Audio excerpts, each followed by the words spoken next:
बच्चों, वर्ग 8 में मैं खुशबू झा आप सभी का स्वागत करती हूँ। आज बच्चों हम लोग पढ़ेंगे पाठ 8 जिसके शीर्षक का नाम है यह सबसे कठिन समय नहीं है। अब देखिए बच्चों, इसके कवयित्री जो है वो है जया चांदवानी जी। ये बहुत ही अच्छी कवयित्री है, महिला थी और अपने समय में मतलब इन्होंने बहुत ही अच्छी कविताएं रचनाएं लिखी हैं। इसमें कुछ कठिन शब्द भी हैं जो मैंने लिख दिए हैं बोर्ड पे, उसको आप लोग अपने नोटबुक में उतार लीजिएगा। सबसे पहले बच्चों आप लोग अपनी पुस्तक निकाल लीजिए। इससे पहले हम लोग पाठ 7 तक पढ़ चुके हैं। मैं आशा करती हूँ कि पाठ 7 तक आप लोगों को अच्छे ढंग से समझ में आ गई होगी। तो आज हम लोग पाठ 8 पढ़ रहे हैं। हमारे आने वाली जो परीक्षा है नवंबर में, तो जो 2 नवंबर से प्रारंभ होने वाली है, उसमें हम लोग पाठ 1 से लेकर पाठ 9 तक के प्रश्नोत्तर रहेंगे उसमें, क्योंकि हमारी जो पूरी वसंत है उसमें 18 तक दिए गए हैं पाठ। अगर उसका हम आधा करते हैं तो 9 चैप्टर तक होता है। इसीलिए मैंने पाठ 1 से लेकर पाठ 9 तक आप लोगों को उसमें प्रश्नोत्तर दिए हैं। इसीलिए मैं चाहती हूँ कि जैसे जैसे हमारा पाठ आगे बढ़ रहा है, आप लोग उसका अपने स्तर से उसको पूरा आप लोग करते जाइएगा, तो आप लोगों को परीक्षा में कोई भी कठिनाई नहीं होगी। तो आइए बच्चों, आज हम लोग पढ़ेंगे पाठ 8 और जिसके शीर्षक का नाम है यह सबसे कठिन समय नहीं है। अब देखिए बच्चों, इसके शीर्षक का मैं अर्थ आप लोग को समझाती हूँ। कठिन का अर्थ तो आप लोग सभी समझते ही हैं, मुश्किल होता है ना। और समय का मतलब समय, जो मतलब कि जो अभी समय चल रहा है उसे हम समय कहते हैं। जो घंटा जो दिन होता है उसे हम लोग समय कहते हैं। तो आप लोग समझ गए बच्चों। देखिए बच्चों, मैं आपको कविता से पहले उस कविता का सार आप लोग को समझाना चाहती हूँ। यानी कि इसकी जो कवयित्री है उन्होंने किस माध्यम को मतलब किस मुद्दा को माध्यम रख के ये कविता जो रची है, मैं वो आपको समझाना चाह रही हूँ। उनकी इस कविता का ये मतलब है कि जो भी हमारा जो जीवन है बच्चों, वो देखिए हमेशा कठिनाइयों से भरा होता है। आए दिन हमारे सामने नई नई कठिनाइयां आती रहती है, तो हमारा मन उदास हो जाता है, बैठ जाता है, हम परेशान हो जाते हैं और हमें लगता है कि शायद ये हमारे जीवन का सबसे कठिन समय है। लेकिन नहीं, कवयित्री जो है वो अपनी कविता के माध्यम से हमें यही बात समझाना चाहिए, यह सबसे कठिन समय नहीं है। आने वाले दिनों में हो सकता है इससे भी ज्यादा कठिन समय आएगा। आने वाला जो दिन होगा हमारा, वो हो सकता है इससे भी ज्यादा कठिन आए। तो हमें अपने मन को निराशावादी नहीं बनाना चाहिए, आशावादी बनाना चाहिए और हर एक मुश्किल से डटकर मुकाबला करने के लिए तैयार रखना चाहिए। तभी हम अपने जीवन में आगे बढ़ सकेंगे। जो व्यक्ति मुश्किलों से हार कर थक जाते हैं, हार मान लेते हैं, वो कभी आगे नहीं बढ़ पाते हैं। लेकिन जो लोग अपनी मुश्किलों को अपनी ताकत बनाते हैं, वही लोग आगे बढ़ते हैं और हर मुसीबत में बस यही सोचते हैं कि यह सबसे कठिन समय नहीं है। हो सकता है आने वाले दिनों में इससे भी ज्यादा कठिन समय आए। तो कविता का देखिए बच्चों, जो कवयित्री है, उनके लिखने का यही मतलब उनकी कविता रचना के पीछे यही उद्देश्य था जो मैंने आपको समझाया। अब बच्चों मैं आप लोगों को इस कविता का सार समझाती हूँ कि पूरी कविता जो है वो किस आधार पर बनाई गई है। तो देखिए बच्चों, यह सबसे कठिन समय नहीं जया चांदवानी द्वारा रचित कविता है, जो मैं पहले ही आप लोगों को बता चुकी हूँ। कवयित्री आशावादी है। देखिए, 2 तरह के व्यक्ति होते हैं, एक आशावादी होते हैं, एक निराशावादी होते हैं। आशावादी व्यक्ति वो होते हैं जो किसी भी परिस्थिति में अपने आप को, अपने समाज को टूटने नहीं देते हैं, बिखरने नहीं देते हैं, अपने आप को संभालते हैं। और जो व्यक्ति अपने आप में मजबूत होते हैं वही किसी दूसरे का सहारा बनते हैं, क्योंकि कमजोर व्यक्ति कभी किसी का सहारा नहीं बनता है। और निराशावादी व्यक्ति जो होते हैं वो हमेशा खुद भी कमजोर रहते हैं बने हुए और दूसरे को भी डराते रहते हैं और वो कभी किसी की प्रेरणा नहीं बन सकते हैं। तो ये कवयित्री जो है जया चांदवानी जी, वो आशावादी कवयित्री है।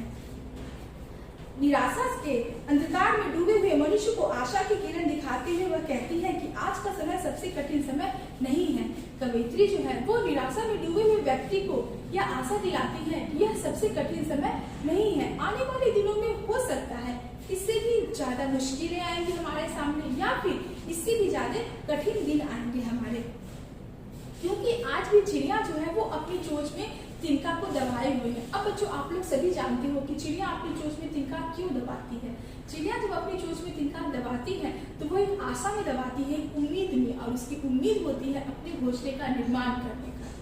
देखते होंगे बच्चों आप लोग की चिड़िया जो होती है वो नन्ही नन्ही चोंच से नन्ही नन्ही तिनके को जमा करके बहुत सारे तिनके लगते हैं उसकी एक घोंसला तैयार करने में, लेकिन वो हार नहीं मानती है। कभी आप देखे हो कि चिड़िया का घोंसला कोई दूसरा व्यक्ति बनाकर दिया हो और उसमें चिड़िया रहती हो। हमें चिड़िया से एक चीज सीखना चाहिए बच्चों की वो कितनी परिश्रमी होती है। वो खुद का काम खुद से करती, चाहे उसका दाना लाने का काम हो, उसके घोंसले बनाने का काम हो, उसके अंडे को सेकने का काम हो, वो सब काम खुद से करती है। अगर कोई दूसरा व्यक्ति उसमें उसका उसका हस्तक्षेप कर दे तो वो उसे पसंद नहीं करती है। तो हमें चिड़िया से ये सीखना चाहिए कि खुद का काम स्वयं करना है। इन तिनकों की मदद से वो घोंसला बनाएगी। कठिन समय होता तो पशु पक्षी को आश्रय नहीं मिलता। कवयित्री कहती है कि अभी कठिन समय नहीं है क्योंकि चिड़िया अभी भी तिनके चोंच में अपना तिनका दबाए हुए हैं। अगर यह कठिन समय होता तो पशु पक्षी जो होते वो आश्रय विहीन हो जाते। वो पानी के लिए, वो भोजन के लिए, वो अनाज के लिए इधर उधर दर बदर भटकने लगते। लेकिन यह कठिन समय नहीं है, अभी भी चिड़िया अपने घोंसले की तैयारी में, पशु पक्षी दाना खा रहे हैं, पानी पी रहे हैं, सब अच्छे से गुजर रहा है, इसीलिए ये कठिन समय नहीं है। आगे कहती हैं आज भी पेड़ की पत्तियां जब झड़ती है तो उन्हें उठाने के लिए कोई तैयार है। अर्थात आज भी जब हमारा कोई अपना व्यक्ति गिरता है तो उसे उठाने के लिए हम जरूर उसका साथ देते हैं। उसे गिरने का मतलब होता है ठोकर लगे गिरना ही नहीं बच्चों। गिरने का अर्थ होता है कि उसका जो मनोबल होता है वो जब टूटता है, या फिर जब वो निराशा होता है, या फिर वो अपने जीवन से हार जाता है, अपनी कठिनाइयों से घबरा जाता है, तो हमारे अपने कोई व्यक्ति होते हैं वो उन्हें आशा जगाते हैं और उन्हें ढाढ़स बढ़ाते हैं, उनकी हिम्मत को बढ़ाते हैं और कहते हैं कि नहीं अभी घबराने की जरूरत नहीं है, हम तुम्हारी मुश्किलों में हम तुम्हारा साथ देंगे। तो वही कवयित्री कह रही है कि अभी भी झड़ती हुई पत्तियां थामने के लिए बैठा है हाथ कोई। आज भी स्टेशन पर भीड़ है, अर्थात लोग जो है वो आज भी अपने आने जाने वाले लोगों का इंतजार करते हैं। यानी कि अगर हम कहीं जाते हैं तो हमारे घर के व्यक्ति आज भी चिंता में रहते हैं कि हमारा जो व्यक्ति गया है वो कब घर लौटेगा, या फिर उसके साथ कोई अनहोनी न हो जाए। उसके जब तक घर न पहुंचता है तब तक लोग चिंता में डूबे रहते हैं। अभी भी उनकी कोई प्रतीक्षा कर रहा है। अब देखिए आगे बच्चों कवयित्री क्या कहती है। आज भी सुख दुख का ध्यान रखने वाले लोग मौजूद है जो सूरज डूबने से पहले अपने परिवार को सलाह देते हैं कि सूरज डूबने का वक्त हो चला है, अब तुम घर को आ जाओ, क्योंकि सूरज डूबने के बाद क्या होता है बच्चों, अंधेरा छा जाता है। तो हमारे जो अपने बूढ़े बुजुर्ग लोग होते हैं जो हमारी परवाह करते हैं, यानी कि जो हमारी चिंता करते हैं, वो हमें समझाते हैं कि सूरज डूबने से पहले ही हमें अपने घर आ जाना चाहिए। आज भी बूढ़ी रानी कहानी सुना रही है और इसलिए हमें निराशा होने की जरूरत नहीं है। जीवन गतिशील है और यह सबसे कठिन समय नहीं है। यानी कि गतिशील का मतलब होता है कि जीवन जो है वो गति से चलते जाता है। आप लोग देखिएगा बच्चों कि जीवन में सुख हो दुख हो, कोई अगर किसी से बिछड़ जाता है, यानी कि अगर कोई किसी से दूर हो जाता है, कोई मर जाता है, या फिर किसी के छोड़ देने से, किसी के चले जाने से हमारा जीवन स्थगित नहीं रह जाता है, हमारा जीवन निरंतर बढ़ते जाता है। इसीलिए जीवन को गतिशील कहा गया है। जीवन किसी दूसरे पर आधारित नहीं होता है, प्रत्येक व्यक्ति का जीवन उसके खुद पर आधारित होता है, यानी कि उसके सुख दुख से ही उसको मतलब आस्था होता है। हम अपने रिश्ते नातों में सभी को एक माला में पिरोकर रखते जरूर हैं बच्चों, लेकिन हाँ हम किसी दूसरे पर आश्रित नहीं होते हैं। कभी कभी किसी व्यक्ति को एक गलत अवधारणा हो जाती है कि मेरे पर वो आश्रित है, लेकिन नहीं बच्चों, ऐसा कभी नहीं होता है। हर व्यक्ति अपने आप पर आश्रित होता है। वो जब तक अपने हिस्से का काम, वो जब तक अपने हिस्से का दायित्व पूरा नहीं करता है तब तक वो मतलब उसे कोई भी लाभ नहीं मिलता है। इसीलिए हर व्यक्ति को अपने हिस्से का काम करना पड़ता है, चाहे वो कम करे या ज्यादा करे। तो बच्चों देखिए यह सबसे कठिन समय नहीं है। तो यही कवयित्री जी ने इस कविता के सार में मैंने आपको ये कविता पूरी संक्षेप रूप में समझा दिया है। अब मैं इस कविता का पाठ करूंगी यानी पढ़ूंगी और फिर मैं इसके अर्थ को, भावार्थ को समझाऊंगी। देखिए बच्चों, आप लोग अपनी बुक को खोलकर रखिएगा और जैसे मैं पढ़ा रही हूँ आप लोग अपनी नजर जो है वो बुक पे रखिएगा, तो आप लोग को समझ में आएगा। अगर कोई आपको ऐसा शब्द कठिन लग रहा है तो उसको आप अंडरलाइन कर लीजिएगा। ऐसे मैंने कठिन शब्द कुछ जो है वो यहाँ पे लिख दिए हैं। अगर मुझे लगता है कि इसके बाद कविता को समझने में आप लोग को परेशानी नहीं होनी चाहिए, लेकिन अगर फिर भी होती है तो आप उसको अंडरलाइन कर लीजिएगा। अगर हमारा विद्यालय खुलेगा परीक्षा के बाद भी अगर आप चाहें तो मुझसे पूछ सकते हैं, मैं आपको आपकी जो दुविधा होगी, आपकी जो परेशानियां होंगी, मैं उसे सॉल्व करने में आपकी पूरी सहायता करूंगी। ठीक है बच्चों, अब देखिए हम लोग पाठ की ओर आते हैं। ठीक है ना, और हमारा पाठ है यह सबसे कठिन समय नहीं है। नहीं, यह सबसे कठिन समय नहीं, अभी भी दबा है चिड़िया की चोंच में तिनका और वह उड़ने की तैयारी में है। कवयित्री कह रही है कि ये सबसे कठिन समय नहीं है। अब क्यों नहीं है सबसे कठिन समय? क्योंकि अभी भी चिड़िया की चोंच में तिनका दबा हुआ है, और तिनका को लेकर चिड़िया क्या करेगी? तो घोंसले का निर्माण करेगी। और घोंसले का निर्माण करने से हमारा तात्पर्य यहाँ पे ये होता है कि घोंसले का निर्माण यानी कि घर की जब हम शुरुआत करते हैं तो वो एक नया जीवन का हमें एक नया जीवन का मतलब हमें वो दे रहा है कि अब नया जीवन शुरुआत होने वाला है, एक नया जीवन अब यहाँ से चलने वाला है। तो चिड़िया जब अपने जीवन की शुरुआत कर रही है, यानी कि यह सबसे कठिन समय नहीं हो सकता है। अभी भी झड़ती हुई पत्ती थामने को बैठा है हाथ एक। अभी भी जो झड़ती हुई पत्ती, जो पेड़ से पत्ती झड़ के गिरती है, उसे कोई उठाने वाला है। यानी कि झड़ती हुई पत्ती से मतलब है हमारा कि अगर हमारा कोई अपना गिर रहा है ठोकर खा के, या फिर अपने सर से गिर रहा है, अपने जो उसकी ईमानदारी होती है या फिर अपने उद्देश्य होता है, उसका जो अपने कर्तव्य होता है, उससे वो भटक रहा है, गिर रहा है, तो अभी भी हमारे अपने जो लोग होते हैं वो उन्हें संभालने के लिए, समझाने के लिए अभी भी बैठे होते हैं। अभी भी भीड़ है स्टेशन पर, अभी भी एक रेलगाड़ी जाती है गंतव्य को। अभी भी स्टेशन पर आप लोग देखिएगा कि बच्चों अभी भी भीड़ जमा होती है। आए दिन देखते हैं, आप लोग न्यूज में सुनते होंगे, टीवी पे देखते होंगे कि आए दिन हादसाएं होते रहते हैं, ट्रेन में एक्सीडेंट हो जाता है, 50, 100, 25 लोग मर जाते हैं। लेकिन इससे क्या होता है? क्या ट्रेन रुक जाती है या यात्री लोग उसमें सफर करना छोड़ देते हैं? ऐसा कुछ नहीं होता है। अभी भी एक्सीडेंट होती है, फिर भी स्टेशन पर भीड़ जमा होती है। अभी भी हमारे घर के जो अपने होते हैं, हमसे जो बड़े होते हैं या हमसे जो छोटे होते हैं, वो हमारा इंतजार करते हैं कि हमारे अपने जो घर से गए हैं वो कब लौटेंगे।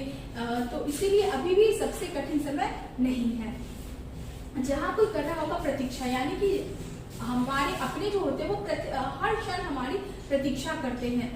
उनके अंदर एक नई आशा होती है कि हमारे परिवार के लोग जब आएंगे तो उनसे हम ये बातें करेंगे, हम ये काम करेंगे, हम ऐसे करेंगे, वैसे करेंगे। बहुत सारी जिज्ञासा उनके मन में होती है।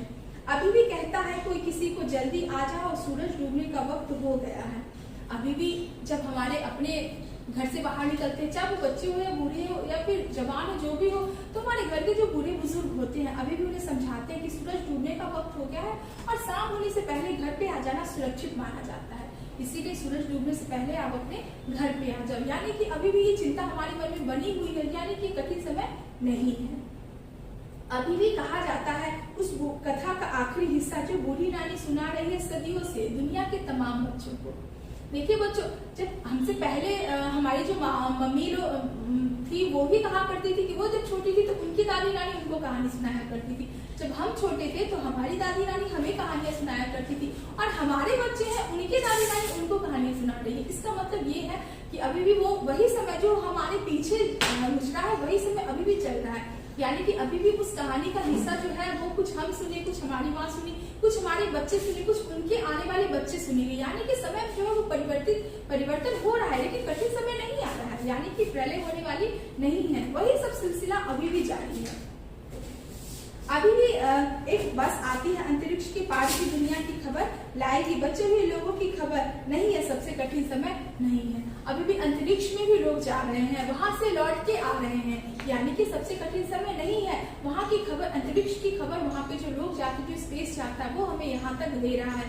यानी कि हमारा देश जो है वो दिनों दिन तरक्की कर रहा है, इसमें नए नए आविष्कार आ रहे हैं। कुछ ऐसे कमियां हैं हमारे देश में, हमारे समाज में, जिन्हें हमें बदलना है, लेकिन उस निराशा से हमें ये नहीं समझ लेना है कि सबसे कठिन समय है, हमारे जीवन में अब कुछ अच्छा हो ही नहीं सकता है। देखिए बच्चों, मोबाइल शायद हिट हो गया है, रुक जाइए।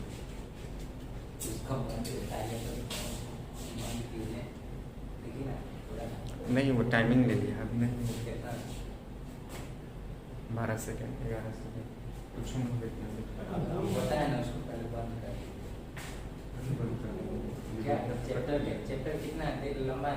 ज़्यादा नहीं है, खत्म बस हो जाए।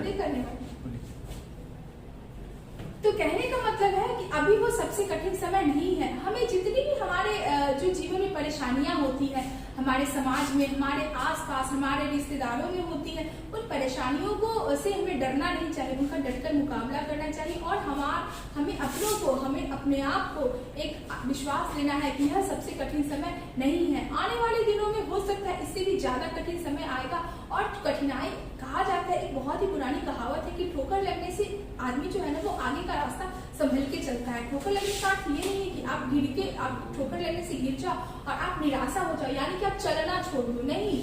ठोकर लगने का अर्थ होता है कि ठोकर जो लगी है वो आगे वाले रास्ते पे हमें संभल के चलने का निर्देश दे रही है कि आगे वाले रास्ते जो है वो ठोकरों से भरे हुए हैं, हमें संभल के चलना है। इसीलिए हमारा मन जब निराश हो रहा है तो हमें उसे एक आशा देना है कि नहीं, आने वाले समय इससे भी कठिन होने वाला है, हमें अपने आप को मजबूत करना है उन कठिनाइयों से लड़ने के लिए। तो देखिए बच्चों, जया जादवानी द्वारा रचित ये कविता मैंने आप लोगों को भावार्थ के साथ समझा दिया है। पहले सार बता दिया, फिर कविता बताई, अब उसके भावार्थ को समझा दिया। मैं आशा करती हूँ बच्चों कि आप लोगों ने ये पाठ 8 यह सबसे कठिन समय नहीं है, इसको अच्छे ढंग से आप लोगों ने पढ़ा होगा, उसके भावार्थ को समझ लिया होगा। असाइनमेंट द्वारा आपको इस पार्ट का क्वेश्चन ऐसे मिल जाएगा और आप लोग इनर क्वेश्चन होंगे, कुछ बुक के भी क्वेश्चन होंगे, आप लोग उसे आराम से अच्छे से बना लीजिएगा। मुझे नहीं लगता है कि इस वीडियो के बाद आप लोगों को कोई ज्यादा परेशानी होनी चाहिए, ताकि आप अच्छे ढंग से उसको बनाइएगा तो आप लोग को भी लाभ होगा। आने वाली जो परीक्षा है आपकी अर्धवार्षिक परीक्षा, उसमें उसे बहुत ही फायदा मिलेगा। तब तक के लिए बच्चों अब हम लोग मिलेंगे पार्ट 9 में, तब तक के लिए धन्यवाद।